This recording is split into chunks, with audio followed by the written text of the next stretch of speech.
Sore hari itu pukul 17.00. Mulai hari ini, detik ini, pergi dari sini. Aku tak sudi punya suami seperti kamu. Bentak istriku. Maksud kamu apa sayang? Apa salahku? Tanyaku menyahut kaget.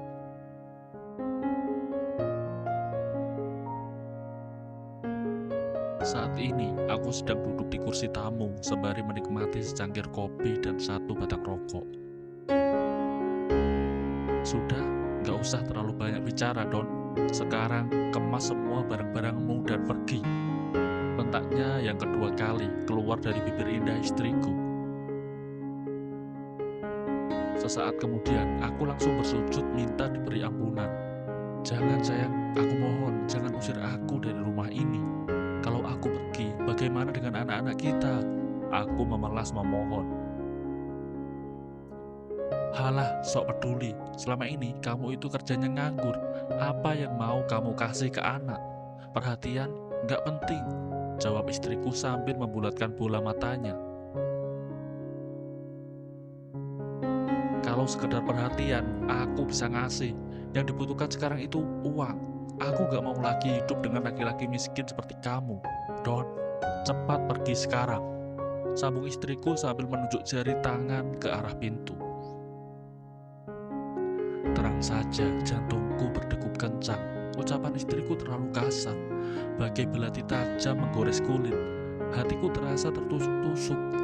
Kini aku sudah gak ada artinya lagi di mata istriku. Ternyata dia benar-benar sudah tidak mencintaiku. Akhirnya, tanpa menunggu lama, aku langsung beranjak ke kamar, membereskan barang-barang yang akan aku bawa. Setelah selesai memasukkan pakaian ke dalam koper, aku langsung berdiri dan melangkah keluar. Sejenak langkah kakiku terhenti. Seketika aku menoleh ke arah ranjang. Kulihat anak-anakku sedang tidur pulas. Lalu, aku menghampiri mereka dan mencium kening mereka satu persatu.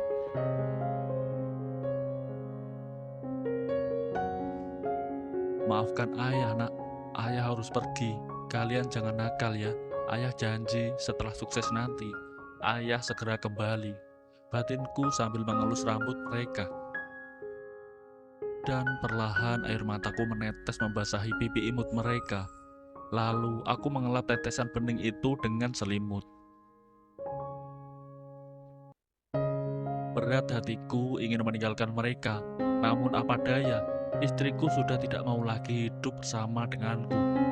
Kemudian dengan langkah lunglai, aku menolehkan kepala ke belakang seraya kaki melangkah keluar pintu. Ayah pergi dulu, nak. Batinku menangis. Mulai sore ini, aku harus ikhlas berpisah dengan anak kembarku. Sungguh, ini tindakan yang sulit, namun harus aku lakukan. Buruan pergi sana, nunggu apa lagi? Suara keras istriku membentak lagi. Ya, baiklah, mulai saat ini kita bukan suami istri lagi, Rin. Sekarang aku pergi, sahutku sambil melangkah keluar rumah. Saat kakiku berada di mulut jalan, aku kembali lagi ke dalam rumah. Aku kaget, ada motor Grand Putu. Bisa aku gunakan motor itu untuk pergi jauh dari sini. Begitu berada di depan pintu, istriku langsung menghampiriku. Ternyata, barusan dia sedang teleponan dengan seseorang. Kamu teleponan sama siapa? Tanya aku penasaran. Gak penting, ngapain sih nanya-nanya? Gak ada urusannya sama kamu. Kenapa masih di sini? Kamu budek ya, Don? Aku suruh pergi ya pergi. Berkata begitu, istriku langsung menutup pintu. Kemudian dengan cepat aku menahan dorongan pintu. Selanjutnya, sambil menahan emosi, aku berucap pelan. Aku mau ambil motor, mana kuncinya? Tanyaku. Apa? Motor? Iya, aku mau pakai motor itu. Bisa aku pakai buat ngojek setelah pergi dari sini. Berucap begitu, aku langsung masuk dan mencari-cari kunci motor. Melihat polaku, Rina langsung menghampiriku yang sudah berdiri di depan lemari, mencari kunci. Hei Don, ucapnya sambil menarik baju kaosku hingga melar. Lantas aku langsung menoleh ke arah tubuh Rina. Kenapa? Kamu gak berhak bawa motor itu dari sini. Kamu gak sadar ya, selama ini kamu itu cuma numpang. Motor itu hasil jerih payahku. Buruan sana, gak usah kembali lagi ke sini. Sergahnya seraya menarik-narik bajuku.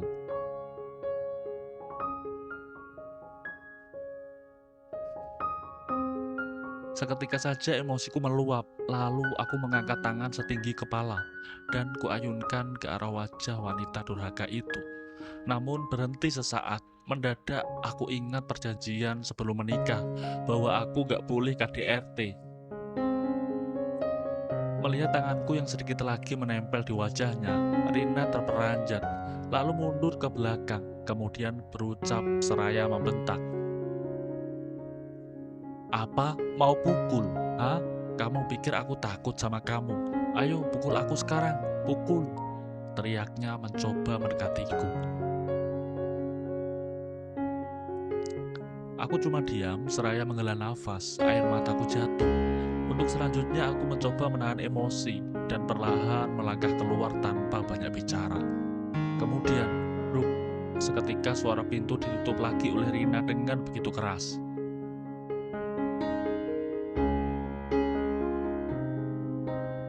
Selanjutnya, aku bingung. Aku tidak tahu mau pergi kemana.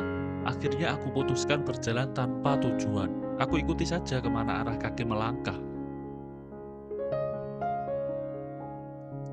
Saat ini, gak ada yang bisa aku lakukan selain mengalah dan sadar diri.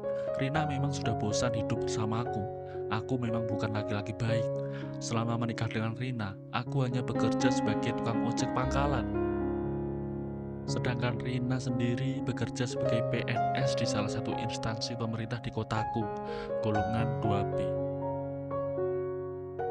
Kami menikah sudah 10 tahun, namun dalam beberapa bulan ini rumah tanggaku dengan Rina sudah tidak harmonis. Tepatnya kami sering ribut berawal dari 4 bulan yang lalu. Ketika itu, tanpa sengaja aku memergoki Rina sedang menelpon seseorang di dalam kamar. Karena tidak suka aku dicurigai yang bukan-bukan. Rina melampiaskan emosinya dengan cara memojokkan aku. Setiap hari dia selalu membahas pekerjaan dan uang. Akhirnya kami sering ribut dan pertengkaran pun tak bisa dihindari lagi. Oh ya, namaku Doni, 32 tahun. Selama menikah dengan istri, aku bukanlah lelaki pemalas. Meski sebagai tukang ojek, aku juga bekerja banting tulang, walau terkadang hanya kerja serabutan tak menentu. Dengan penghasilan yang tidak menentu, aku gak bisa memenuhi kebutuhan rumah tangga. Akhirnya selama 10 tahun berkeluarga, kami cuma mengandalkan kebutuhan hidup dari gaji istriku. Gaji yang tidak begitu besar, 3 juta per bulan tanpa tunjangan. Awalnya istriku tidak keberatan dengan hal tersebut, namun setelah anak kami lahir, kebutuhan ekonomi mulai bertambah. Di zaman sekarang semua kebutuhan harus dibeli dengan uang, sedangkan aku sendiri tidak mampu meringankan beban hidup keluarga.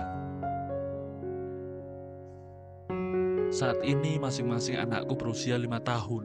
Saat aku dan Rina bekerja, mereka kami titipkan sama babysitter yang tentunya harus mengeluarkan biaya bulanan. Alhasil dengan mendesaknya kebutuhan, Rina sering mengeluh dan mencari-cari alasan untuk memojokkan aku yang notabene sebagai kepala keluarga. Semestinya harus bertanggung jawab.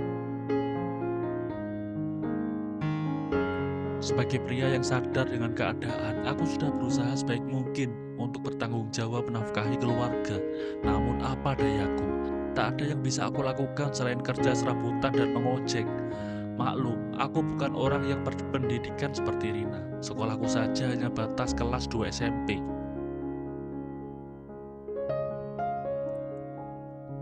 Sebelum aku dan Rina menikah, kami pacaran selama 5 tahun. Karena dia begitu mencintai aku, akhirnya meminta aku nikahi. Padahal pada saat itu, aku belum siap menikah. Lantaran itu tadi, aku belum punya pekerjaan tetap. Tapi sekarang apa? Dia malah mengusir aku dari rumah. Kendati aku sadar, kehadiranku hanya memberatkan hidupnya. Tapi jangan begini caranya. mengusir aku seperti mengusir seekor kucing. Selanjutnya, dengan menahan perasaan sedih, aku terus berjalan tanpa arah. Dan tanpa aku sadari, kini sudah berada di depan pertokoan. Sudah jam 9 malam. Lantas setelahnya aku berhenti sejenak untuk melepas lelah. Ternyata sudah lumayan jauh aku berjalan pergi dari rumah. Kemudian aku menyandarkan badanku di dinding ruko, lalu menyulut api rokok yang hanya tersisa satu batang. Lantas kuhisap dan menghela asapnya keluar berulang kali. Sesaat kemudian, aku merebahkan badanku di lantai ruko. Niatku untuk sementara tidur di sini. Esok hari baru aku melanjutkan perjalanan lagi. Perjalanan yang tanpa arah dan tujuan. Ketika sedang tiduran di depan ruko, tiba-tiba dari kejauhan sayup-sayup aku mendengar suara seorang wanita menjerit histeris. Lantas aku berdiri dan menoleh ke kiri ke kanan, mencari sumber suara itu. Lalu dari arah selatan, aku melihat wanita dengan perawakan setengah baya sedang memegang tongkat kayu, seperti mengusir sesuatu dari dalam mobilnya. Karena penasaran, aku pun langsung mendekat dan menghampirinya.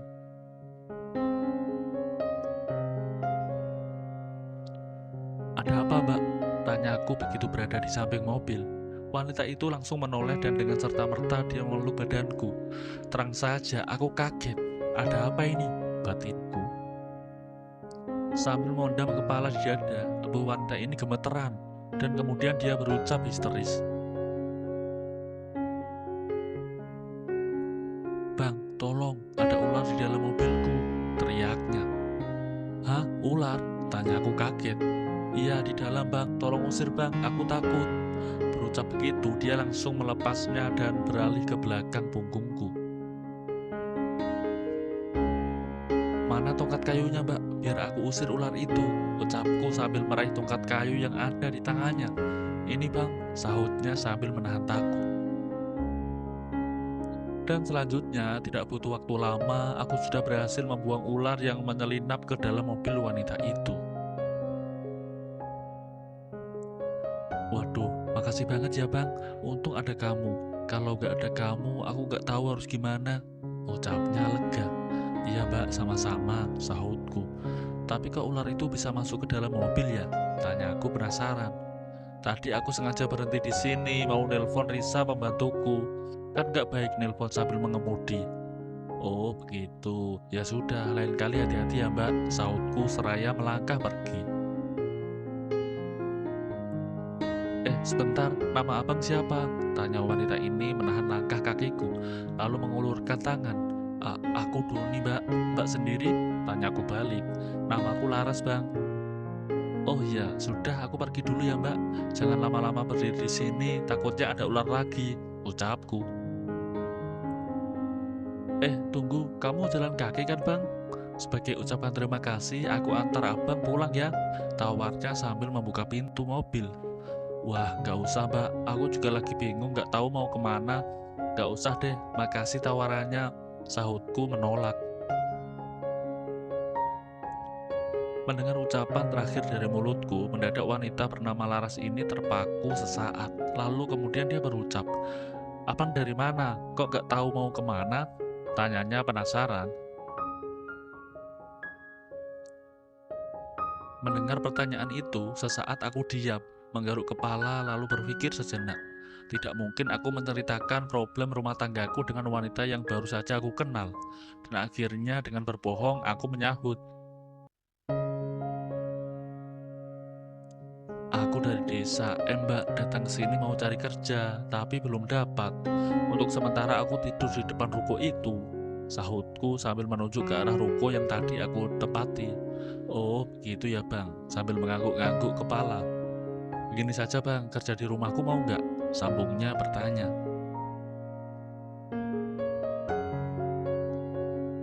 "Wah, kalau ditawarin kerja pasti aku mau lah Mbak." Kapan mulai kerjanya Mbak?" sahutku gembira. "Mulai malam ini, gimana mau nggak?" ucapnya sambil memandang badanku dari atas hingga ke bawah kaki. keperluan saja ditatap seperti itu, aku jadi grogi. Wanita yang baru saja aku tolong ini lumayan cantik. Sepertinya usianya tidak jauh beda denganku. Ayo bang, masuk ke mobil. Kok bengong sih? Ucapnya kemudian. Oh iya mbak, sahutku kaget, gugup. Dan aku pun bergegas masuk ke dalam mobil. Sesampainya di rumah Laras, aku langsung disuruh istirahat di ruang belakang. Dan sebelum tidur, oleh Risa pembantu Laras, aku disiapkan kopi dan makanan. Lantas aku langsung menyantap makanan itu dengan lahap.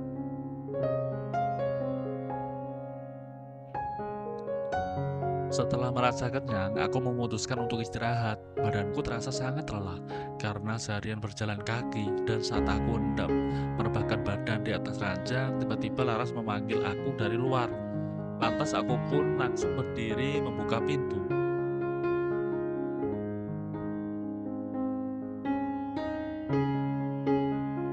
Ada apa, Bang? Tanyaku setelah berdiri di luar kamar. Aku mau bicara, Bang. Sini, Bang, kita ngobrol di ruang tamu aja yuk. Menggayut begitu, Laras langsung menarik tanganku.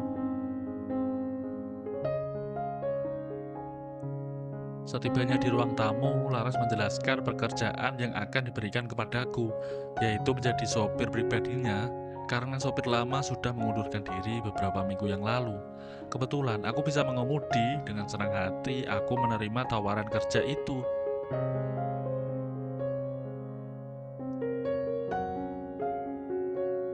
Pendek cerita, tidak terasa sudah 2 bulan aku bekerja di rumah Laras. Dan selama 2 bulan bekerja, aku kaget. Oleh Laras, aku diperlakukan layaknya bukan seorang pembantu, melainkan seorang teman akrab yang sudah lama saling mengenal. Dan di suatu malam, pukul 8 malam hari, Laras memanggil aku di ruangan dan mengajak berbincang-bincang di teras rumah.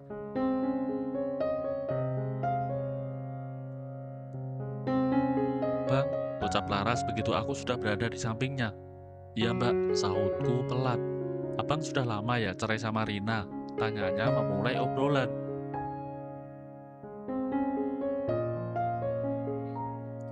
Mendadak aku kaget. Dari mana Laras tahu aku berpisah dengan istri? Lantas dengan rasa penasaran, aku bertanya.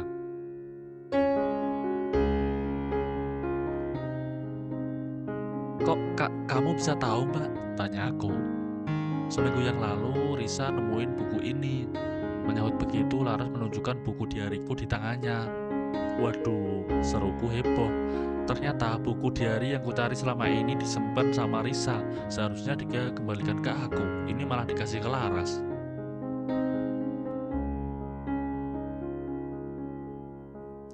Wah, Risa udah lancang nih. Seharusnya buku itu langsung dikembalikan ke aku. Kok malah ngasih ke kamu, mbak? Ucapku sedikit emosi. Udah deh bang, gak apa-apa. Gak usah marah, namanya aja pembantu yang masih polos. Mungkin Risa takut mau ngasih buku ini ke abang. Baper Laras sambil menatap penuh wajahku. Ya sudah kalau gitu mbak, gak apa-apa, sahutku. Sudah dibaca semua ya isinya, sambungku dengan sedikit menahan malu. Iya, semuanya sudah aku baca bang. Waduh, jadi malu aku mbak. Gak usah malu bang, biasa aja. Namanya juga malikai rumah tangga bang. Biasa sering terjadi keributan. Sambil mendekatkan duduknya. Tenang saja, aku grogi. Wanita cantik majikanku ini mendekat seolah ingin dekat denganku. Yang abang alami tidak sebanding dengan penderitaanku bang. Sambung Laras kemudian melanjutkan obrolan. Maksudnya memang ada apa dengan Mbak Laras? Jawabku polos. Lalu tanpa menunggu lama, Laras langsung menceritakan kisah rumah tangganya padaku malam ini. Ternyata selama ini sudah 5 tahun dia hidup menjanda. Selama berkeluarga, suaminya sering menyimpan wanita idaman lain. Karena tidak tahan dengan sikap sang suami, akhirnya Laras menggugat cerai dan dikabulkan oleh suaminya secara langsung.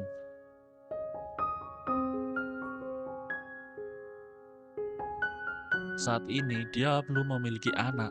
Selama 5 tahun hidup menjanda, dia menjalani hidup seorang diri.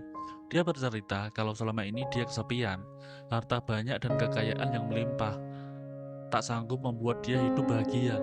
lantaran tanpa seorang buah hati yang menemani. Selain itu, Laras ini memiliki banyak cabang perusahaan di berbagai kota. Saat ini yang fokus dijalaninya ada 5 perusahaan, semuanya bergerak di bidang lembaga keuangan. Untuk lebih jelasnya, Laras majikanku ini janda kaya raya yang memiliki segalanya.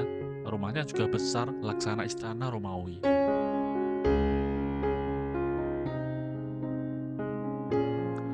Dia selain kaya, orangnya cantik dan menawan. Badannya tinggi semampai dan hidungnya mancung, selalu bertengger indah di atas bibirnya yang merah merana.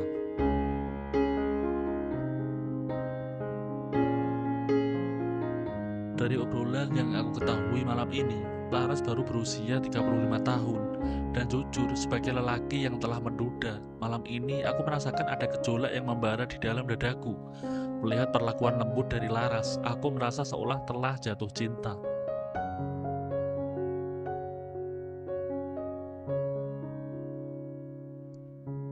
Tapi apa mungkin Laras juga mencintaiku?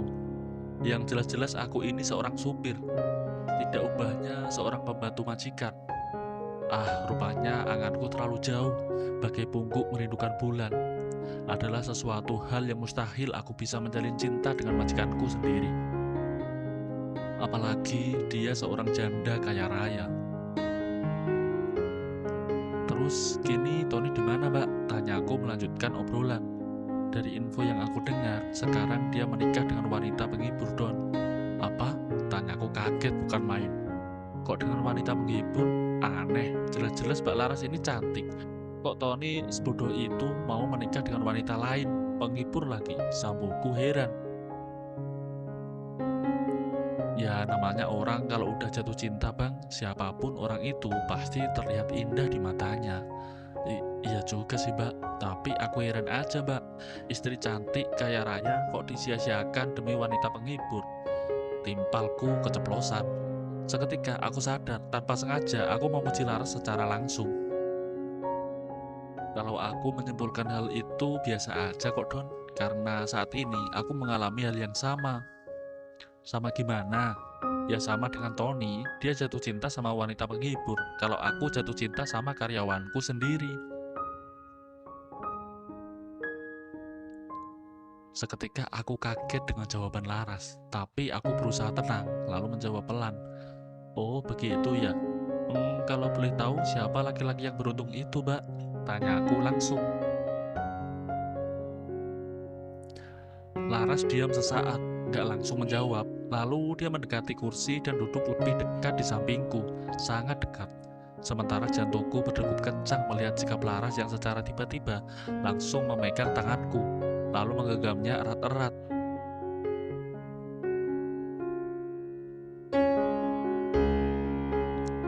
Don, kalau boleh jujur, aku suka sama kamu.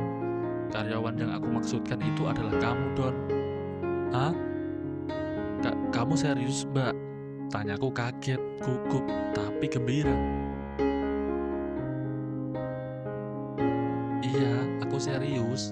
Mulai saat ini, mau kan nggak usah kerja lagi di sini, tapi aku mau kamu nikahi aku dan kasih aku anak.